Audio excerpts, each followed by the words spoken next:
Today we're going to talk about, is it a good idea to buy a fixer-upper? Well, who knows if it's a good idea? But let's talk about the reasons why it would be and maybe why it wouldn't be, just so you think about it. A lot of people think you come in and you buy a fixer-upper and you're going to buy it for 50, 60, 70,000 under market value. You're going to put some time, some sweat equity and put some work into the property.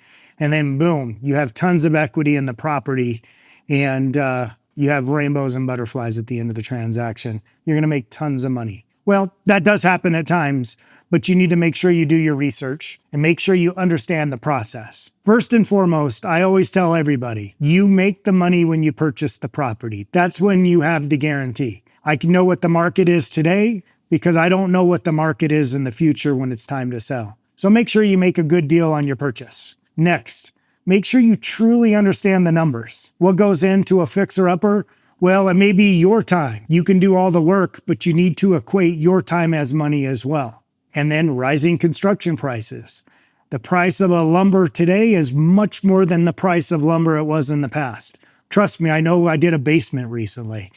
The cost of a 2x4 was phenomenal. I couldn't believe how expensive it was. So know your construction costs. Know your time commitments and put a value on your time. Next, if you're going to hire professional services, make sure you understand what the cost of those professional services are and make sure they can fit your timelines. There's nothing more annoying than you have somebody come in and put cabinets in, and then you find out your flooring guy can't be there for 2 months. Well, your cabinets can't be installed until your flooring is done, or vice versa. So make sure you understand that. Also, I would say based on experience, always add 20 to 30% of what you think the true cost is going to be. Because I almost have never heard or seen a project go under budget. Because usually you get in and you find an upgrade that looks or feels better, so you put that in. That added $2,000 to $3,000 to the project. You find that the cabinets that you liked a little better, that's an additional $5,000 to the project. So please add 20 to 30% on those contingencies. Next, make sure you do the proper permitting procedures.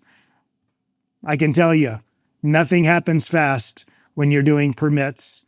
You have to go in and supply them all of the information they need. They typically come back and they need more information to give you the permit. And then understand your permit costs. They get quite expensive at times. So if you understand all that, and you do your due diligence and you understand your research, maybe buying that fixer-up is a great idea, and maybe you have the time and energy to do so. And then last, make sure that if you have a family and or partners, make sure that you're taking lease. If you have to live somewhere else and you're going to have to get a lease or a rental somewhere because you're going to be pushed out of the house, or make sure that your family is comfortable with living in a construction zone. I have seen a lot of relationships get pushed to the limits because a construction zone was there for far too long. So I think this is a great value of chatting about these things today.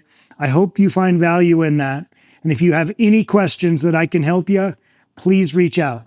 Corey Sutton here, 503-330-2498, or email me at Corey, RE Colorado, @gmail.com. Thanks and have a productive day.